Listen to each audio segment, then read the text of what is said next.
Hello all. O.N.V.Kurupന്റെ വളരെ പ്രശസ്തമായ കവിതയാണ് ഭൂമിക്കൊരു ചരമഗീതം. ഭൂമിക്കൊരു ചരമഗീതത്തിൻ്റെ ഇംഗ്ലീഷ് ട്രാൻസ്ലേഷനാണ് a Requiem to Mother Earth. So, in this video, we are going to deal with the poem A Requiem to Mother Earth, which was written by O.N.V.Kurup. About the poet O.N.V.Kurup. O.N.V.Kurup was born in 1931 at Chavara, a coastal village in South Kerala. He belonged to neo-romantic school of poetry.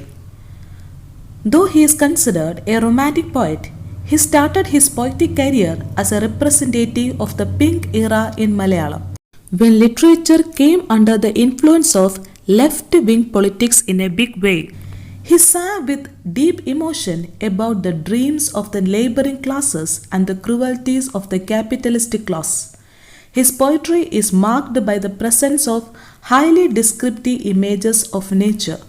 His poems also uphold the concept of humanity and motherhood. Though O.N.V's poems often celebrate the virtues of an Indian identity, he takes care to include a multicultural perspective in his poems, and this accounts for the universal appeal of his poetry. A prolific writer and one of the finest lyricists in Malayalam, O.N.V's major works include ദാഹിക്കുന്ന പാനപാത്രം, മയിൽപീലി, അഗ്നിശലഭങ്ങൾ, അക്ഷരം, കറുത്ത പക്ഷിയുടെ പാട്ട്, ഉപ്പ്, ഭൂമിക്കൊരു ചരമഗീതം, Ujjaini, etc. He received Kerala Sahitya Academy Award for അഗ്നിശലഭങ്ങൾ in 1971, Kendra Sahitya Academy Award for Aksharam in 1975, Vaila Ramavarma Award for Uppu in 1982. As a lyricist, he had won the National Award for Best Lyricist in 1989 and the State Award for the Best Lyricist over a dozen times. He received the Jnanapith Award in 2010. He is also a recipient of the Government of India's civilian honours Padma Shri and Padma Vibhushan. About the poem A Requiem to Mother Earth. A Requiem to Mother Earth, ഭൂമിക്കൊരു ചരമഗീതം, is the title poem of O.N.V's 1984 collection in which the poet laments the sad plight of Earth at the hands of its human inhabitants.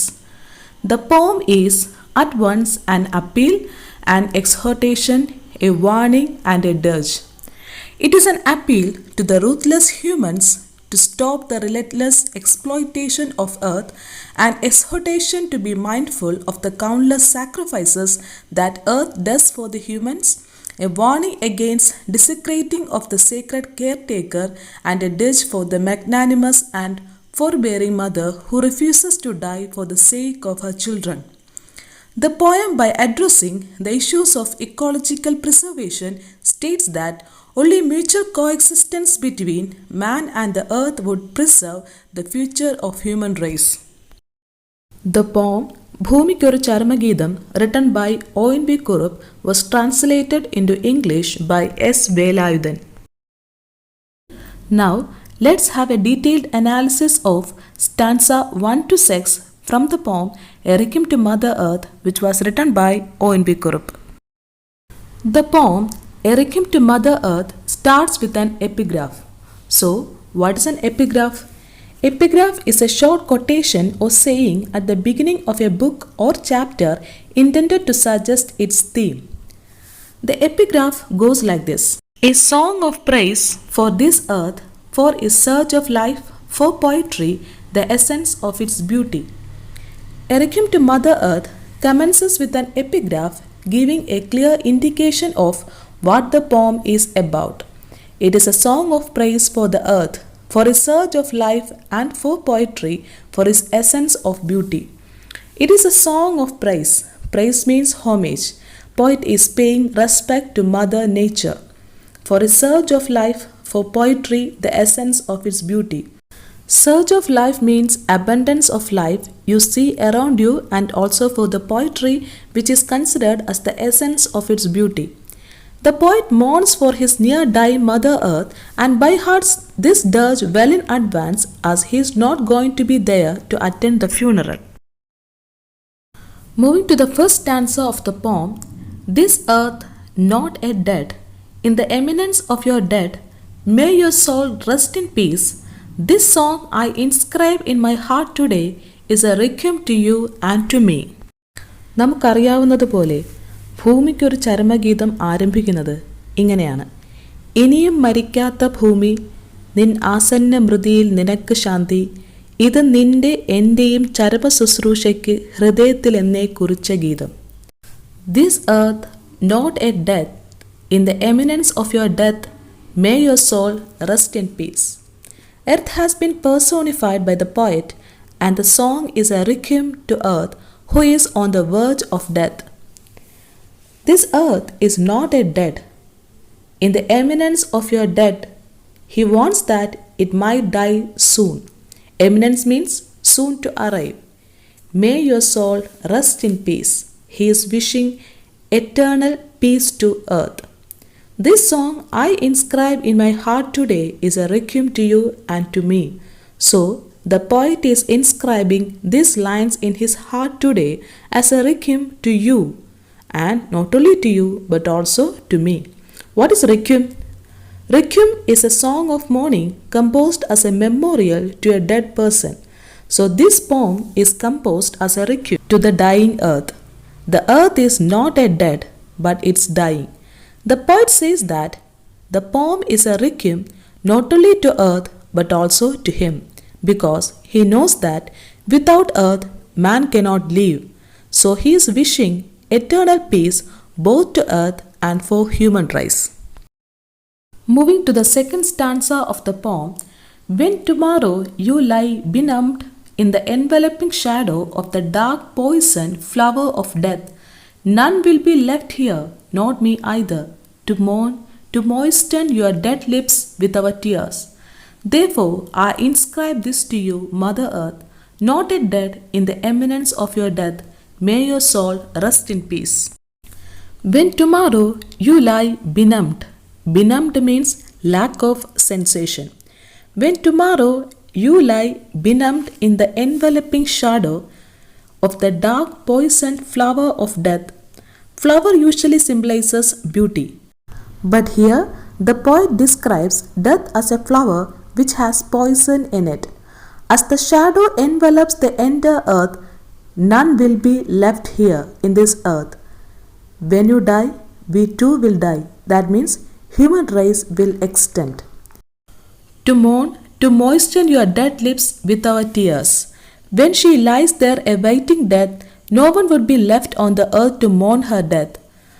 There shall be none exist here to mourn, to share grief, to show sadness, to moisten your dead lips with our tears. So the poet is emphasizing again that when earth dies, human race will also die.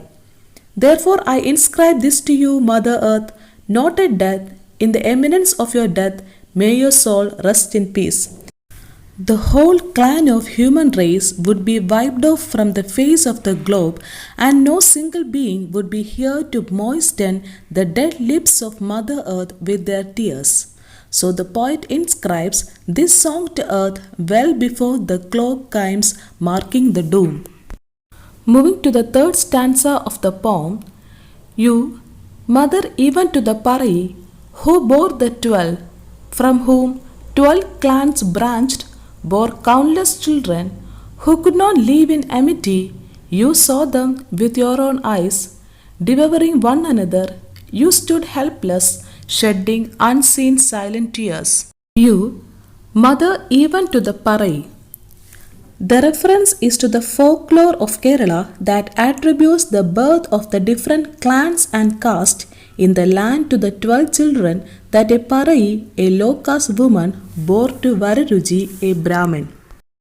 Parai Petta Pandirukulam is a popular folk tale in Kerala. According to this folk tale, Vararuji, one of the 9 wise men of Emperor Vikramaditya's court, married a girl belonging to Paraya, a lower caste. The couple set out a long pilgrimage. On the way, they were blessed with 12 children. Upon each delivery, Vararuji inquired whether the baby had a mouth.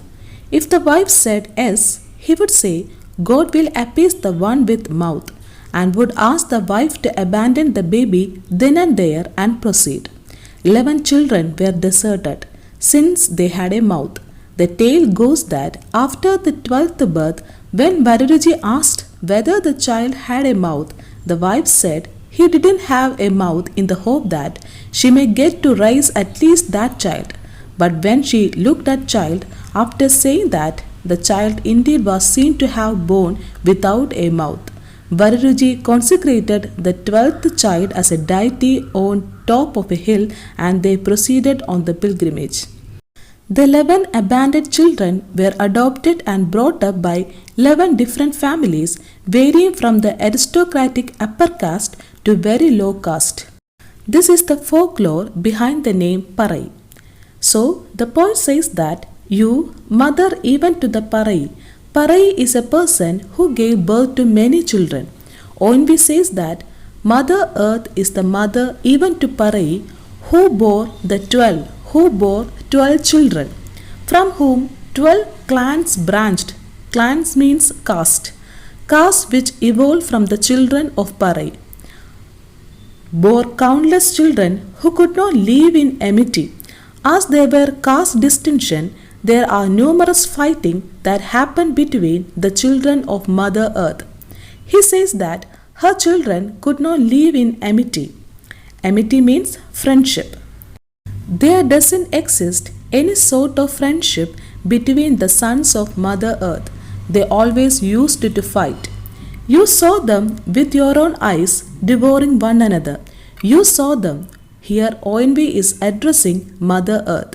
Devouring one another. Devouring means killing. You stood helpless, shedding unseen silent tears. Mother Earth was watching all this, but she stood helpless. Mother Earth is shedding unseen silent tears. Nobody saw her tears. It is unseen silent tears. Then even they danced merrily, gorging you slice by slice, all suffering you stood unprotesting. Then even they danced merrily. They means human beings. Human beings were celebrating their success, gorging you slice by slice. During their celebration, human race was eating you. Gorging means eating. Gorging you slice by slice. That means they were exploiting you. All suffering, you stood unprotesting. Mother Earth stood there unprotesting. The central image of the poem is that of a mother who is torn to pieces by her own children and who ironically refuses to die for the sustenance of the same monstrous children.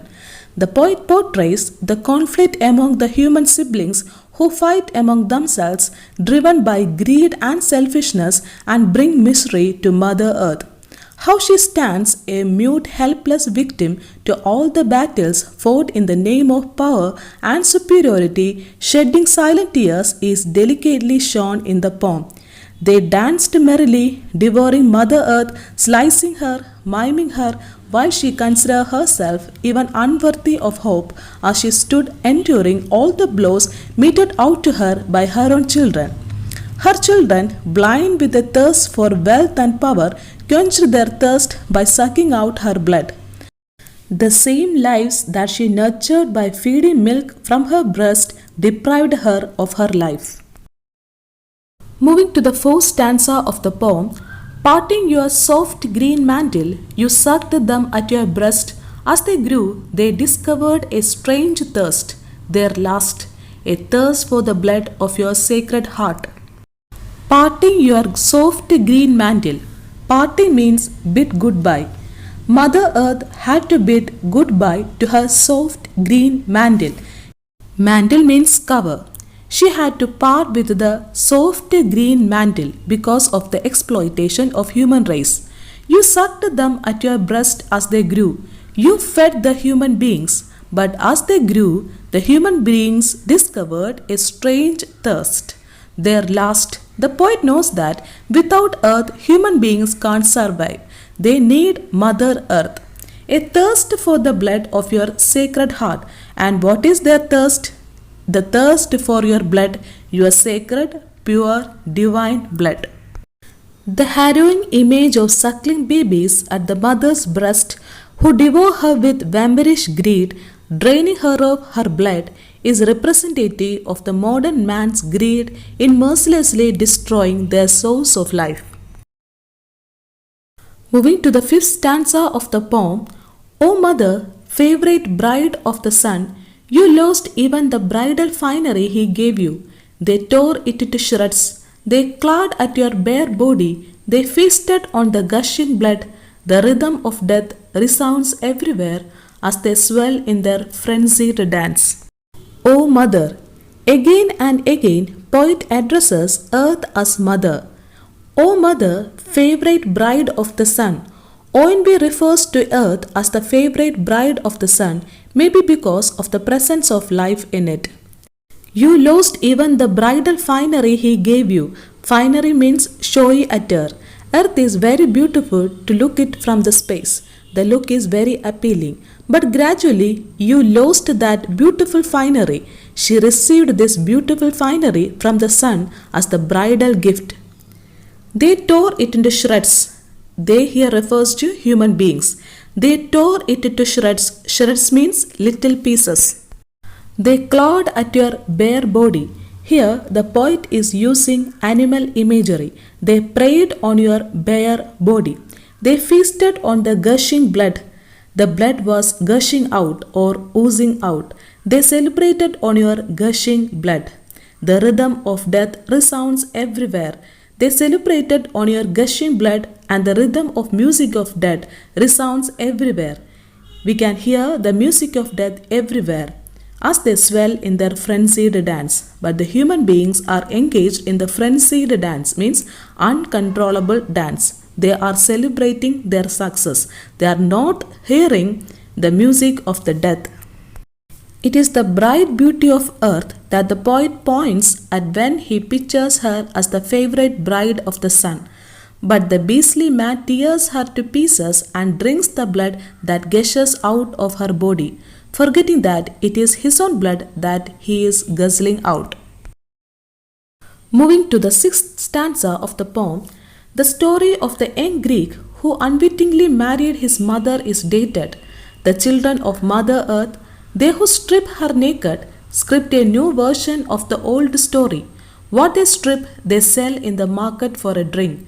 The villain's claw, the axe plays on and on. The story of the young Greek who unwittingly married his mother is dated. The poet makes an allusion to Oedipus of Greek mythology. Oedipus is a famous tragedy written by Sophocles. Oedipus was a mythical Greek king of Thebes. A tragic hero in Greek mythology, Oedipus accidentally fulfilled a prophecy that he would end up killing his father and marrying his mother, thereby bringing disaster to his city and family. Here, the poet O.N.V. says that the story of Oedipus is not outdated, it is dated. The story of Oedipus has great significance in the present era. The children of Mother Earth, they who strip her naked, script a new version of the old story. What they strip, they sell in the market for a drink. O.N.V. says, the children of Mother Earth are stripping her naked. Here, the poet refers to Oedipus' story. In the new story, they strip her and sell her in the market for a drink.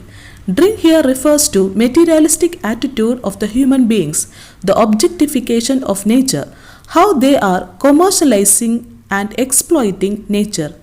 The villain's claw, the axe plays on and on. Here, human beings are compared to villains. The process is continuous. Human beings are exploiting nature. Again, the poet is using animal imagery. The villain's claw, the axe plays on and on. The act of exploiting nature is going on. The poet makes an allusion to Oedipus of Greek mythology who unwittingly kills his father and marries his mother. What Oedipus did inwardly is done knowingly and shamelessly by man who is devoid of any doubts. They know no remorse and ravish their own mother. The painful image of children selling their own mother for a drink signifies materialism and utilitarianism that has robbed the world of all morals. Mother Earth for them is only a commodity that can be bought and sold and that is desecrated at the will of men. So, that's the detailed explanation of stanza 1 to 6 of the poem A Requiem to Mother Earth, which was written by O.N.V.Kurup. Hope you understood the session. Thank you for watching.